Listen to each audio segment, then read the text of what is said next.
Selamat datang kembali di kuliah pembelajaran mesin lanjut Fakultas Ilmu Komputer Universitas Indonesia. Pada pertemuan kali ini kita akan membahas mengenai bagaimana cara atau strategi untuk melatih deep neural networks. Jadi hari ini kita akan membahas beberapa strategi modern agar dapat melatih atau training convolutional neural network itu dengan efektif. Ada beberapa materi yang akan disampaikan pada pertemuan hari ini, yaitu tackling the vanishing or exploding gradient problems. Lalu yang kedua, transfer learning. Yang ketiga, faster optimizer. Yang keempat, avoiding overfitting through regularization. Yang kelima, hyperparameter tuning and model selection. Dan yang terakhir, yang keenam, combining multiple modalities. Seperti biasa, materi yang akan disampaikan pada pertemuan kali ini berasal dari buku Hands-on Machine Learning with Scikit-Learn, Keras and TensorFlow, dan juga buku Deep Learning. Hal ini termasuk figures dan citation ya, reference. Baik, mari kita masuk ke materi pertama, yaitu tackling the vanishing or exploding gradients problem. Mengenai vanishing dan exploding gradient problem sudah dibahas di pertemuan-pertemuan sebelumnya ya. Jadi hal ini adalah sebenarnya masalah utama dari neural networks, yaitu bagaimana gradients itu akan semakin menurun ataupun malah membesar di lapisan-lapisan yang paling terdalam. Nah, penyebabnya ada dua, penyebab utamanya yaitu saturating nonlinear activation function seperti sigmoid activation function dan juga weights initialization ya. Jadi kalau misalkan di sini kita ulangi sedikit, vanishing gradient problem itu gradient semakin kecil seiring di dalamnya layers ya, karena perubahannya semakin sedikit akibat pembaruan gradient descent hampir tidak pernah mengubah connection weights pada layer-layer dalamnya dan perhatian tidak dapat menyentuh konvergensi. Sedangkan pada exploding gradients problem, gradient tumbuh semakin besar sehingga banyak layer mendapatkan nilai weights update yang sangat besar dan membuat penyimpangan divergence. Jadi hal ini biasa ya, yang exploding gradients problem ini sangat biasa terjadi apabila kita menggunakan recurrent neural network.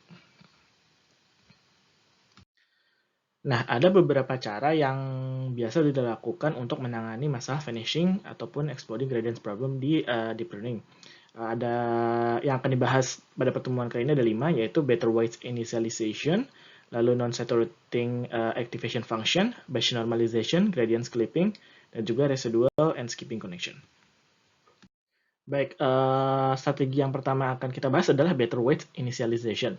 Jadi sudah dijelaskan pada pertemuan sebelumnya bahwa kombinasi antara zero mean unit variance Gaussian distribution pada saat initialization ya, dan juga sigmoid function pada saat pelatihan merupakan penyebab utama dari vanishing ataupun exploding gradients problem. Singkatnya, kombinasi ini membuat output variance pada setiap layer menjadi lebih besar dibandingkan input variance ya. Jadi semakin dalam kita masuk ke dalam deep neural networks, output variance akan terus meningkat di setiap layer sampai titik jenuh atau saturate pada activation function terakhir. Itulah sebabnya kenapa kita sebut saturating activation function ya, sigmoid itu. Nah, dari studi yang sama pada tahun 2010 ini diketahui beberapa hal yang dibutuhkan agar sinyal dapat mengalir dengan baik. Dalam ini sinyalnya ini adalah sebenarnya pada saat backpropagation ya. Jadi yang pertama adalah besar output variance di setiap layer haruslah sama dengan input variance ya. Lalu juga yang kedua adalah nilai-nilai gradient harus memiliki nilai variance yang sama sebelum dan setelah forward dan reverse passes, atau pada intinya adalah saat backpropagation-nya ya. Nilai variance harus sama setelah forward dan reverse pass. Nah, sebetulnya kedua hal ini tidak dapat dijamin kecuali jika jumlah input neurons dan output neurons adalah sama. Nah, jumlah input neurons dan output neurons sendiri biasa disebut sebagai fan in dan fan out. Nah, pada studi yang sama, author juga mengusulkan sebuah kompromi yang telah dibuktikan bekerja dengan baik di berbagai studi lanjutan ya di empirisnya, yaitu the connection weights pada setiap layer harus diinisialisasi secara acak sesuai dengan equation 11 strip 1 ya, yang ini, di mana fan average is equal to fan in plus fan out dibagi 2. Jadi ini adalah Venn average ya, in dan out-nya, average-nya.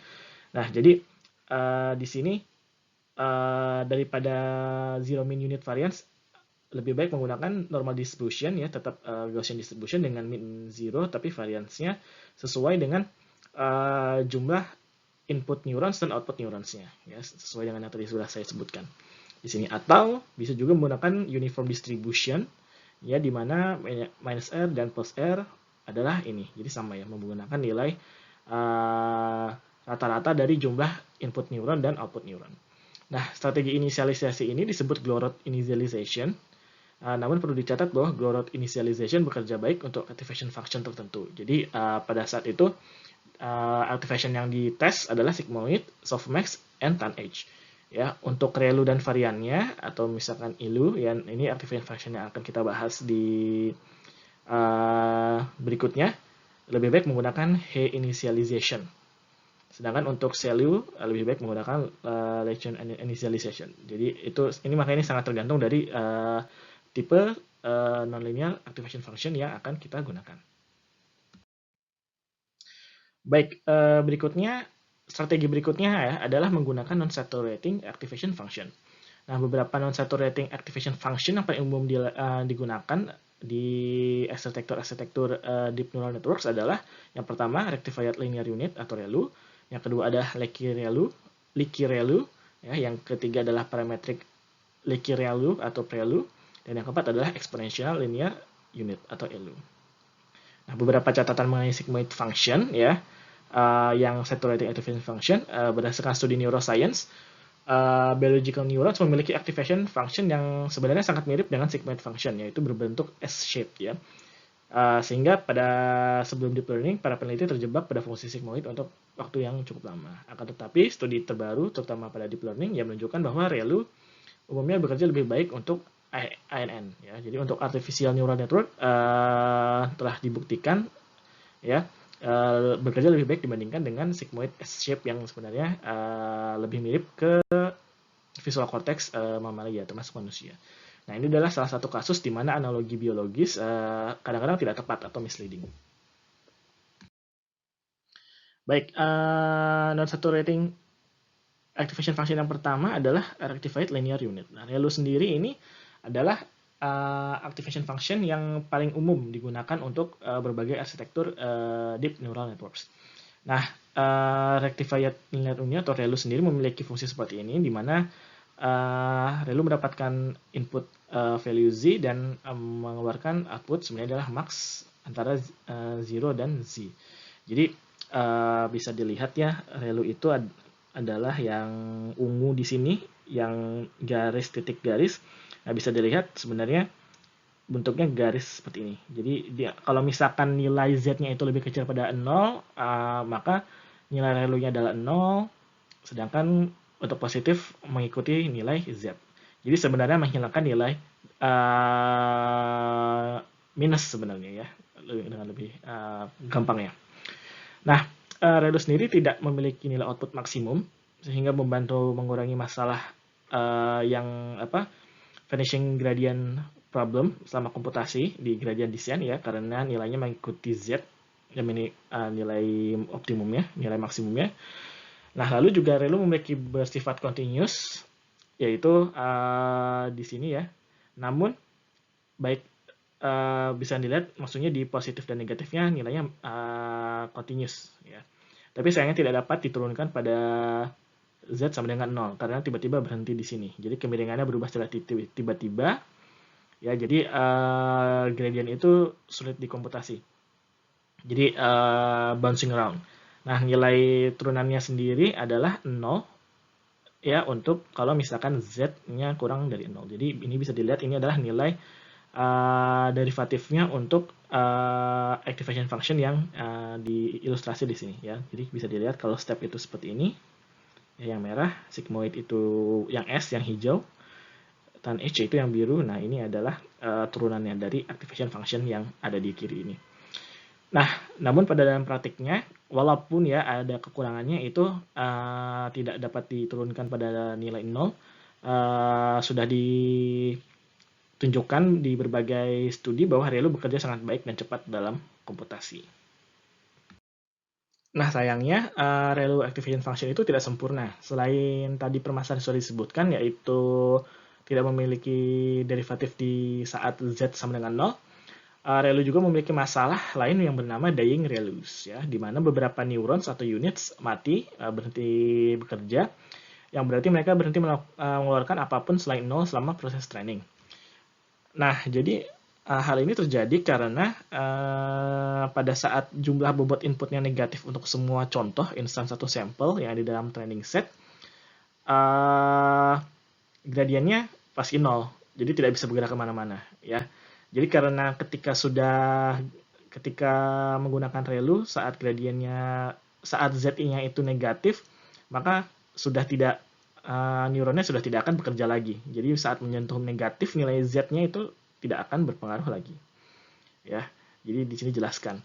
Lalu ada 0 saat inputnya bernilai negatif. Nah, oleh sebab itu ada beberapa varian dari ReLU untuk memperbaiki masalah ini. Salah satu contohnya adalah leaky ReLU, di mana ada sedikit kemiringan, ya. Jadi kalau misalnya ada sedikit kemiringan yang biasanya disebut leak, ya. Nah, di sini kemiringannya sendiri bernilai alpha dikali Z, ya, di mana Z itu adalah input dari leaky ReLU. Nah, alpha sendiri adalah hypermeter yang mendefinisikan seberapa banyak lag-nya, jadi kemiringannya. Seberapa banyak kemiringan saat Z itu bernilai negatif. Nah, defaultnya sendiri biasanya bernilai 0,01. Nah, lalu juga kemiringan kecil inilah yang memastikan bahwa leaky ReLUs tidak akan pernah mati.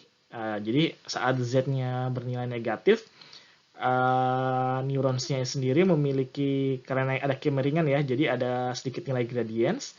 Jadi walaupun berhenti sedikit sementara karena ada kemiringannya sangat landai, namun dapat aktif kembali. Ya. Lalu studi juga melaporkan bahwa ketika alfa bernilai cukup besar ya, contoh 0,2, menghasilkan kinerja yang lebih baik dibandingkan 0,01 ya, small leak. Ya, hal ini dicoba di studi pada tahun 2015. Nah, varian lainnya adalah parametric leaky ReLU atau PReLU, di mana hyperparameter alpha itu adalah train parameter, jadi bisa dipelajari selama training, ya, sehingga nilai alpha menjadi sebuah parameter yang dapat diubah nilainya oleh backpropagation.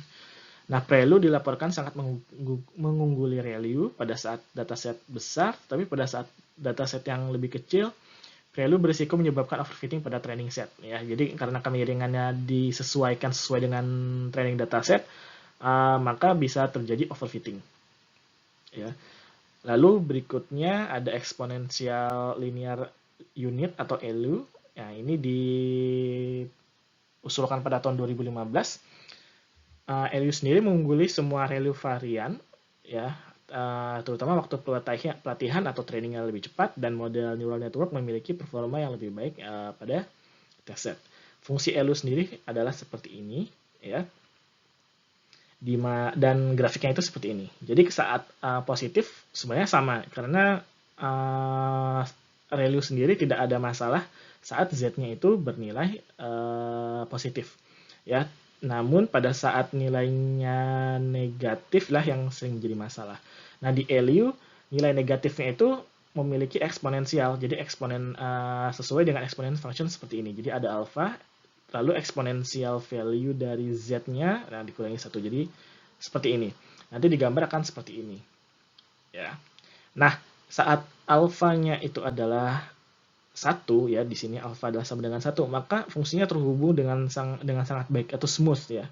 Termasuk ketika Z sama dengan 0 di sini. Bisa dilihat betapa smoothnya. Jadi gradiennya sangat baik. Nah, hal ini yang mempercepat gradient descent karena tidak melompat kemana-mana di saat Z sama dengan 0. Namun ada beberapa catatan, ya, ada catatan mengenai ELU, yaitu komputasi lebih lambat dibandingkan ReLU dan variannya, ya, karena penggunaan fungsi eksponensial ini. Jadi harus dihitungkan gradient untuk eksponensial saat Z itu bernilai negatif. Ya, tetapi tingkat konvergensi lebih cepat dibandingkan pelatihan, tetapi biasanya ELU lebih lambat dibandingkan ReLU saat test time. Jadi ini perlu konsiderasi lebih ya. Baik, ini bonus untuk reading. Jadi ada satu lagi varian yang bernama Scaled LU, ya, biasa disebut SELU. Jika SELU digunakan pada dense layer, maka model akan bersifat self-normalized. Jadi keluaran dari setiap layer akan cenderung mempertahankan nilai min sama dengan 0 dan standard deviation sama dengan 1 pada saat pelatihan. Ya, jadi sebenarnya ini memecahkan masalah vanishing ataupun exploding gradients. Jadi perlu diingat ya, biasanya kan input dari neural network itu dinormalize mengikuti seperti ini ya, zero mean dan unit variance. Ya, jadi zero mean unit variance itu adalah Gaussian distribution di mana mean-nya bernilai dengan 0 dan standard deviation-nya adalah 1. Jadi one unit variance ya. Namun sifat cell normalization yang sudah dibahas ini tidak dijamin untuk convolutional layers dan non-sequential networks. Ya, jadi tidak dapat dijamin untuk arsitektur seperti recurrent networks ataupun model dengan skip connection, ya, seperti residual network yang sudah dibahas di pertemuan sebelumnya. Nah, fungsi dari SELU-nya itu seperti ini ya. Jadi ada fungsi ada hyperparameter lambda dan alpha ya. Untuk x-nya positif itu sama seperti yang lain, ada x saja, tapi nanti akan dikali oleh hyperparameter lambda. Sedangkan negatifnya itu adalah seperti ini. Jadi eksponensial juga, eksponensial dari x ya. Tapi di skala memiliki skala alpha dan lambda, makanya namanya scaled LU. Nah, alpha dan lambdanya sendiri sudah diturunkan dan memiliki nilai terbaik adalah ini, jadi tidak perlu dihitung lagi. Ya, dan bisa dilihat ini adalah gambar bentuk-bentuk dari ReLU dan turunannya ya. Jadi ini adalah gambar fungsinya. Jadi dari ReLU, LU, lalu ini ya Leaky dan juga SELU. Ya. Silahkan dibaca lebih lanjut apabila tertarik mengenai Scaled LU ini. Baik, strategi berikutnya untuk menangani permasalahan vanishing ataupun exploding gradients itu adalah batch normalization. Nah, better weights initialization dan non-saturating activation function dapat mengurangi masalah vanishing ataupun exploding gradient descent secara signifikan di awal pelatihan ya. Ya, jadi kedua hal ini yang sudah dibahas sebelumnya sangat efektif untuk menangani masalah tersebut. Namun hanya di awal pelatihan. Jadi kadang-kadang permasalahan vanishing dan exploding gradients itu bisa kembali muncul pada saat selama pelatihan. Nah, pada tahun 2015, sebuah teknik yang disebut batch normalization atau BN diusulkan untuk mengatasi masalah vanishing dan exploding gradients ini, terutama saat pelatihan ya. Nah, teknik ini terdiri dari menambahkan sebuah operasi di dalam model tepat sebelum atau sesudah activation function pada setiap hidden layer. Yang mana batch normalization ini melakukan zero centering dan normalization pada setiap input, lalu kemudian melakukan scaling dan shifting pada nilai keluaran menggunakan dua buah parameter vectors untuk setiap layer, satu untuk scaling dan satu untuk shifting. Ya, dengan kata lain, batch normalization memungkinkan model mempelajari nilai scale dan mean yang optimal untuk input vektor di setiap layer.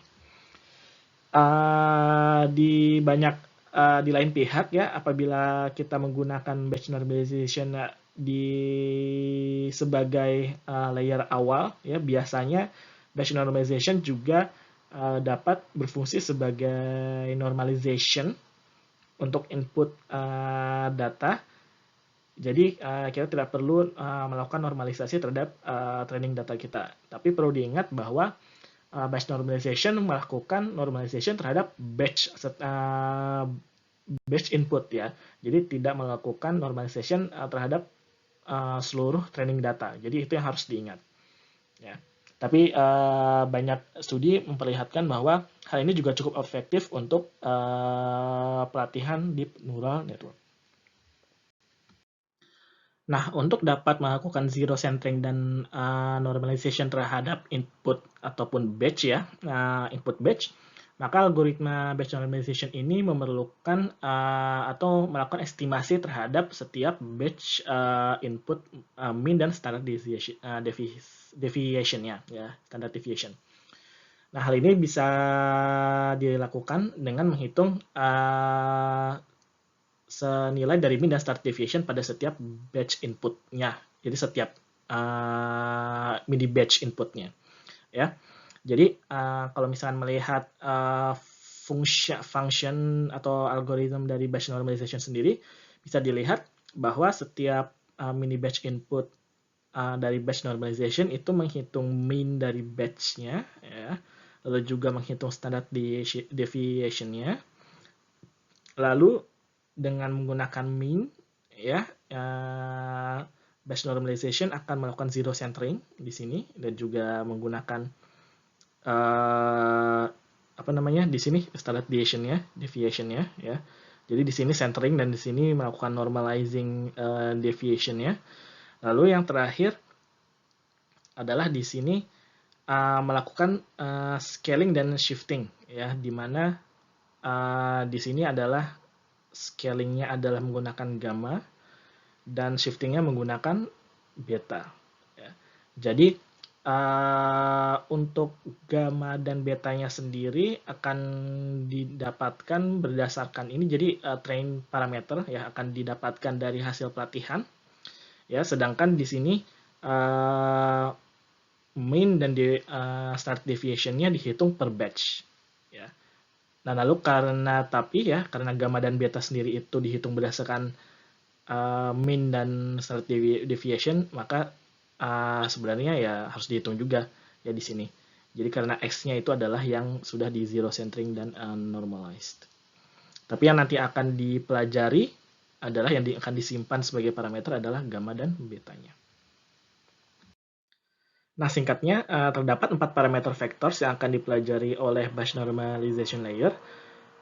Yang pertama adalah gamma dan beta, di mana gamma itu adalah output scale vector dan beta adalah output offset vector ya untuk shifting. Yang dipelajari, yang kedua ini, gamma dan beta ini dipelajari menggunakan backpropagation. Jadi sama seperti parameter-parameter lainnya di convolutional layer. Sedangkan untuk mean, yaitu mean dan standard deviation ya, hanya diestimasi berdasarkan exponential moving average dari mini batch training yang dilihat ya. Nah, exponential moving average ini digunakan ya karena pada saat training neural network itu sebenarnya tidak bisa melihat keseluruhan dari training data ya, karena masuknya adalah sedikit-sedikit menggunakan mini batch ya, maka dilakukan estimasinya adalah exponential moving average. Jadi perlu diingat bahwa mean dan standard deviation itu tidak dilatih menggunakan backpropagation. Nah, lalu yang perlu diperhatikan bahwa batch normalization itu menambah kompleksitas terhadap model yang kita gunakan. Ya, walaupun dapat juga menghilangkan kebutuhan kita untuk melakukan normalisasi terhadap data seperti yang sudah dijelaskan sebelumnya. Ya, akan tetapi karena saat testing kita perlu menghitung ini mean dan standard deviation terhadap semua input dari setiap player ya, maka komputasi akan bertambah. Jadi biasanya memang lebih lambat melakukan prediksinya. Baik, strategi berikutnya untuk menangani permasalahan vanishing dan exploding gradient descent adalah gradient clipping. Nah, gradient clipping sendiri sebenarnya adalah strategi yang sangat simpel dan mudah, yaitu adalah memotong besarnya gradient pada saat backpropagation, ya, sehingga nilai gradient itu tidak melebihi suatu batas tertentu yang biasa disebut dengan threshold. Nah, contohnya misalkan kita menggunakan gradient vector thresholdnya misalkan hanya boleh antara minus 1 dan 1 ya, maka apabila melebihi batas kedua ini maka gradiennya akan dipotong menjadi hanya -1 dan 1. Jadi misalkan untuk -2 nanti dipotong hanya untuk -1 menjadi -1. Ya, dan perlu diperhatikan bahwa threshold, ya nilai threshold ini adalah hyperparameter yang harus kita tuning, harus kita pilih. Nah, tapi perlu diperhatikan bahwa saat melakukan gradient clipping, arah dari gradient itu dapat berubah. Ya, misalkan original gradient vektornya itu 0,9 dan 100. Ya, jadi kalau misalkan 0,9 dan 100 itu arah gradient vektornya kira-kira akan seperti ini ya. Ya, karena nilai 100-nya sangat besar. Ya. Akan tetapi apabila kita menggunakan clipping seperti nilai ini ya, jadi nilainya hanya boleh paling besar 1 ya, maka nilai gradiennya akan berubah menjadi diagonal. Ya, jadi nilai arahnya, orientation gradient vektornya bisa berubah karena clipping. Nah, apabila kita menginginkan agar orientationnya atau orientasi dari gradient vector itu tidak mau berubah, kita bisa menggunakan L2 norm, ya, tidak threshold. Nah, pada saat menggunakan L2 norm, misalkan kita set normnya itu adalah 1, ya, maka vektor 0,9 dan 100 ini kalau misalkan di L2 norm clip, maka hasilnya akan seperti ini. Ya. Jadi orientasinya sama ya, tetapi nilai dari yang komponen pertama itu akan sangat kecil sekali. Ya, jadi ini juga perlu diperhatikan. Pada prakteknya ya, gradient clipping ini bekerja sangat baik. Ya, kan, tetapi perlu dicoba mana yang paling baik, mana tipe gradient clipping yang baik, apakah clipping value ya ataupun clipping normnya. Nah, teknik ini sangat umum digunakan di recurrent neural network karena Bayes normalization itu sangat tricky atau sangat tidak mudah digunakan di RNN sendiri. Nah, tapi kalau misalkan kita menggunakan tipe-tipe network lain, ya, biasanya Bayes normalization itu sudah cukup. Baik, strategi berikutnya adalah residual dan skip connection. Jadi residual dan skip connection sendiri itu sudah kita bahas ya di pertemuan sebelumnya saat kita membahas residual network. Ya, jadi kita melihat bahwa tren sekarang itu adalah kita menggunakan atau kita membuat sebuah network yang sangat dalam. Tapi juga kita menginginkan parameternya tidak terlalu besar ya. Oleh sebab itu, karena semakin dalam maka kemungkinan untuk vanishing gradient problemnya akan semakin tinggi. Nah, agar dapat mengurangi permasalahan ini, ya digunakanlah skip connection. Jadi kalau misalkan di sini tanpa skip connection, ya ilustrasi tanpa skip connection, yang ini adalah ilustrasi ada dua buah convolutional layer yang menggunakan skip connection. Nah, misalkan kita bandingkan antara kedua network ini, ya. Yang pertama, kalau misalkan kita ingin melakukan training terhadap network ini, maka kedua layer ini bisa kita berikan sebuah notasi fungsi, yaitu fungsi H di mana inputnya adalah X. Ya. Jadi outputnya adalah Hx ini. Nah, tetapi kalau misalkan kita mempunyai skip connection, ya, di mana outputnya misalkan tetap fungsi H dengan input X, ya, maka sebenarnya yang kita latih itu layer 1 dan layer 2 itu adalah sebuah fungsi lainnya, di mana fungsinya itu adalah fungsi Hx itu dikurangi dengan input X-nya. Ya, di sini. Karena saat skip connection, kita menggabungkannya dengan fungsi addition. Nah, yang perlu diingat adalah kalau misalkan di awal-awal ya weight vektornya itu dari layer 2 dan layer 1 adalah biasanya sangat mendekati 0 ya. Maka di saat awal pelatihan sebenarnya fungsi dari Hx itu sendiri adalah sebenarnya identity function ya, karena X ini kalau misalkan ini 0 ya, layer 1 di luar 0, maka Hx itu adalah input itu sendiri. Nah, disinilah mengapa pelatihan itu lebih mudah ya, karena di sini nanti layernya itu akan memiliki apa ya, flow dari gradientnya itu akan lebih mudah mengalir apabila ada sebuah informasi yang didapatkan dari input.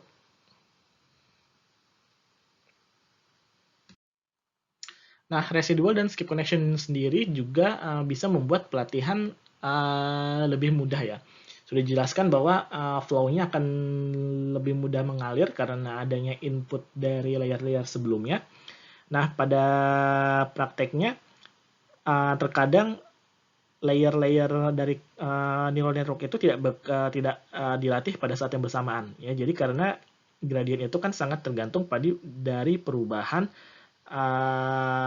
weights-nya ya, dari perubahannya ya, karena kalau misalkan terkadang karena perubahannya sangat kecil maka weights-nya itu tidak diupdate ya. Nah, karena itu kalau misalkan ada sebuah layer yang blocking ya, karena saat backpropagation nilainya sangat kecil dan tidak berubah, kalau misalkan kita tidak memiliki residual atau skip connection ya, maka yang saat reverse pass-nya ya, jadi di saat reverse pass yang di sini oke, nggak masalah, tapi saat reverse pass ke sini karena di sini terhalang, maka yang bagian belakang ini tidak dapat belajar ya, tidak dapat diupdate weights-nya. Sedangkan kalau misalkan kita memiliki skip connection ya, saat reverse pass-nya ya, kalau misalkan ini ada yang mampet atau terhalang ya, yang sebelah yang di bawahnya ini, yang layer-layer sebelumnya masih dapat di training karena adanya bantuan dari skip connection ini ya. Jadi adanya karena fungsi identitas tadi. Jadi di awal-awal biasanya input dari residual unit itu adalah sama dengan outputnya ya. Outputnya adalah sama dengan inputnya, sorry. Jadi sama. Jadi karena sama, jadi lebih gampang diupdate di sini ya. Tidak tergantung tidak sangat tergantung ataupun tidak tergantung dari layer-layer yang lebih dalam saat backpropagation ya. Baik, kita masuk ke materi selanjutnya, yaitu mengenai transfer learning. Ketika kita akan melakukan sebuah pelatihan terhadap sebuah model deep neural networks, maka bukan ide yang baik untuk melatih model tersebut dari awal, terutama kalau misalkan model yang kita pilih dan akan kita training mempunyai banyak sekali layer ya, yang sangat dalam. Karena kita dapat menghadapi begitu banyak masalah, terutama masalah overfitting. Ya, maka sebagai gantinya kita harus bisa menggunakan representation power dari deep neural networks, yaitu lower layer ya, always learn the low level features seperti edge, lines dan sebagainya. Dan hal ini sangat berguna karena biasanya kalau misalkan problemnya hampir mirip ya, misalkan kita memiliki dua problem yang hampir mirip, maka low level features-nya itu biasanya hampir sama. Jadi kita harus bisa menggunakan representation learning power yang dimiliki oleh deep neural networks. Nah, transfer learning sendiri adalah menggunakan kembali lower layers dari sebuah neural networks yang sudah dilatih untuk menyelesaikan masalah yang mirip dengan masalah yang ingin kita selesaikan. Nah, hal ini ya, transfer learning tidak hanya akan membuat proses pelatihan sangat cepat, namun juga membutuhkan jumlah data yang jauh lebih sedikit. Jadi misalkan kita memiliki sebuah existing DNN for task A, ya, misalkan mempunyai 5 hidden layer, maka ketika kita ingin menggunakan beberapa pada transfer learning ya, kita bisa menggunakan beberapa hidden layer ditransfer ke sebuah network baru dengan tugas atau task B yang berbeda, namun hampir mirip dengan task A. Jadi di sini contohnya adalah hidden layer 3, 2, 1 itu ditransfer ke hidden layer ke neural networks yang baru. Sedangkan hidden 4 dan output akan dipelajari melalui pelatihan. Ya. Nah, ada beberapa poin penting mengenai transfer learning. Yang pertama, umumnya adalah transfer learning akan bekerja sangat baik pada saat data yang digunakan memiliki low level features yang sangat mirip atau yang mirip ya. Lalu upper atau deeper hidden layers dari original model cenderung kurang berguna seperti lower atau shallower layers ya, karena high level features yang didapat dari original model biasanya sangat berbeda dengan yang dibutuhkan oleh kita ya, karena sangat berbeda jadi biasanya tidak berguna.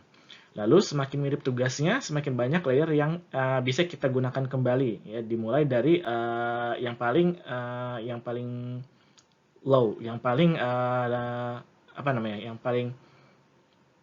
paling tidak dalam ya, yang level layer-layer yang pertama. Nah, untuk tugas yang sangat mirip, kita juga dapat mencoba menyimpan semua hidden layer dan hanya mengganti output layer. Ya, jadi hanya misalkan dari segmentation menjadi classification atau biasa atau sebaliknya. Jadi dari classification menjadi segmentation. Nah, hal ini memungkinkan kalau misalkan memang datanya sangat mirip. Lalu umumnya ya, awal-awal kita coba freezing atau mengunci bobot dari seluruh layer terlebih dahulu ya, kecuali layer terakhir spesifik untuk tugas kita. Kemudian lakukan pelatihan terhadap model kita dan lihat performanya. Ya, kalau misalkan performanya masih kurang, kita bisa mencoba unfreezing 1 atau 2 hidden layer yang paling dalam agar backpropagation dapat merubah bobot dan lihat performanya. Jadi di sini ada dua term ya. Yang pertama freezing the layer dan unfreezing the layer. Jadi kalau di freezing the layer ya, maka kita membuat bobot dari layer convolutional layer tidak trainable. Jadi gradient descent tidak bisa mengubah atau mengupdate bobot-bobotnya. Sedangkan ketika kita unfreezing the layer, maka bobot-bobot dari convolutional layer itu bisa diubah dan gradient descent bisa mengupdate bobot-bobot tersebut. Nah, biasanya semakin banyak training data yang kita miliki, semakin banyak lapisan yang bisa kita unfreeze, ya, yang bisa kita bisa latih ulang. Biasanya apabila kita mau melatih ulang sebuah layer yang kita transfer, maka kita bisa atau kita harus menggunakan learning rate yang cukup kecil ya, karena bobotnya sebenarnya sudah dilatih. Jadi kita mengurangi learning rate saat unfreeze layer-layer yang akan digunakan kembali ya, sehingga menghindari kerusakan pada bobot-bobot yang sudah diset dengan baik sebelumnya ya. Lalu jika kita masih tidak bisa mendapatkan performa yang baik dan hanya memiliki sedikit training data, ya kita bisa mencoba untuk melepas. Jadi kita buang hidden layer teratas atau terdalam dan unfreeze kembali semua hidden layer yang tersisa. Ya, tapi ingat lebih baik learning rate-nya itu kecil, jangan terlalu besar.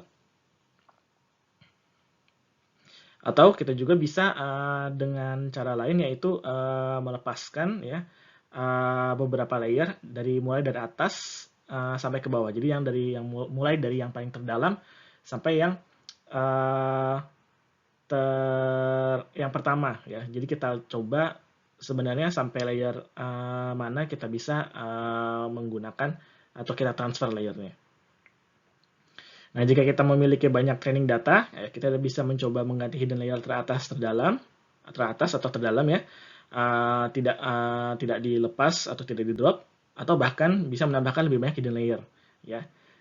Jadi kita menambahkan high level features, bukan low level features ya.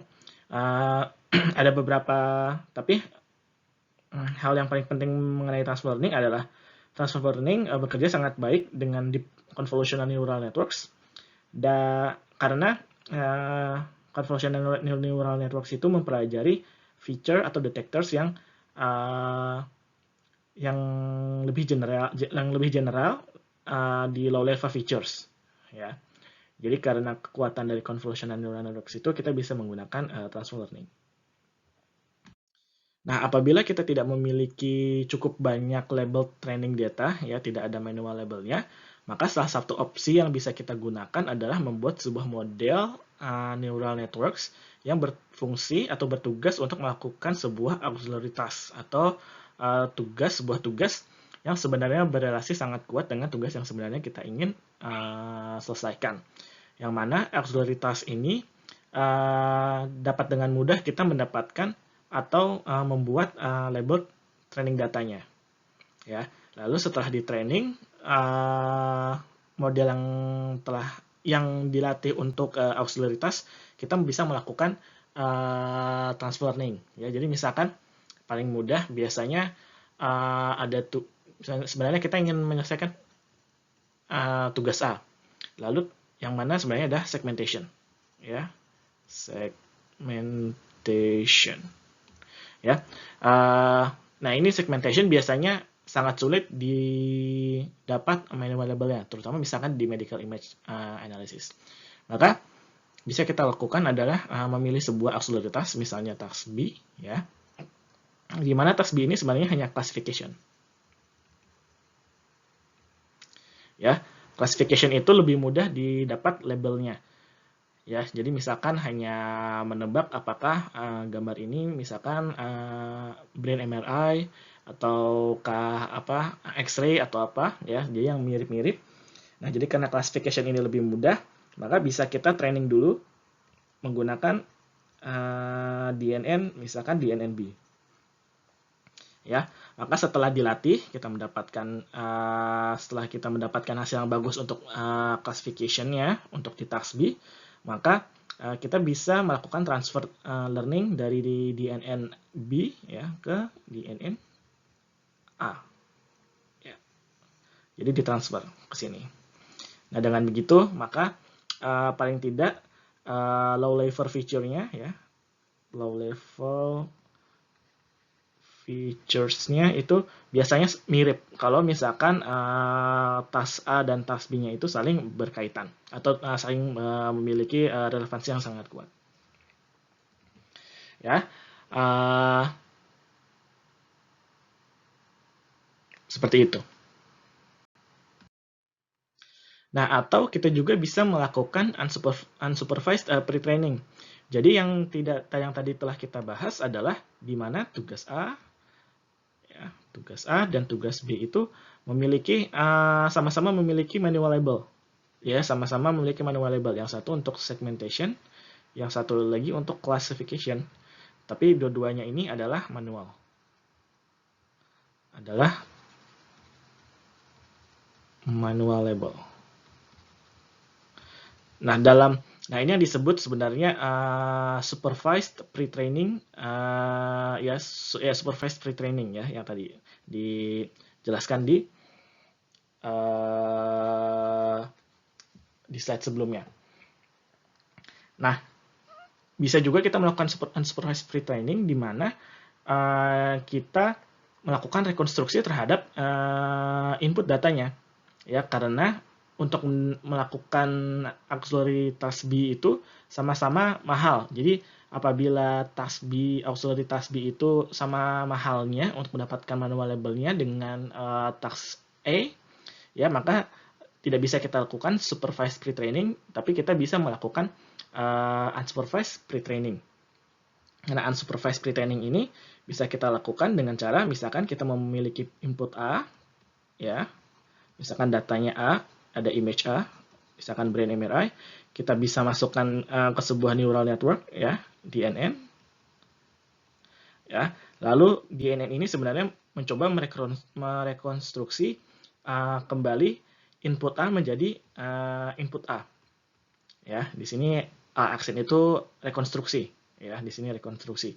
Jadi DNN di sini dilatih bagaimana caranya merekonstruksi dari input A menjadi A aksen, di mana sebenarnya A aksen itu adalah rekonstruksi dari A. Ya, nah ini biasa sangat dilakukan pada beberapa unsupervised training model, ya, di DNN ini ada beberapa model yang biasanya digunakan untuk unsupervised pre-training, yaitu contohnya adalah yang pertama restricted Boltzmann machine atau RBM, autoencoder, dan juga generative adversarial network atau GAN. Ya, sampai tahun 2010 ini juga catatan, sampai tahun 2010 unsupervised pre-training, ya, biasanya menggunakan RBM adalah suatu hal yang umum untuk melatih deep neural networks. Ya, jadi sebelum convolutional. Jadi ya, sebelum convolutional biasa digunakan, biasanya RBM ini sering sekali digunakan.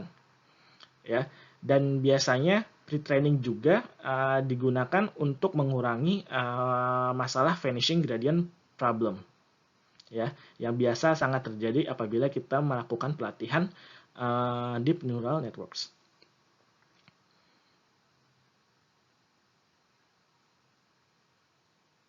Ya. Nah, pada saat awal-awal dari deep learning, ya,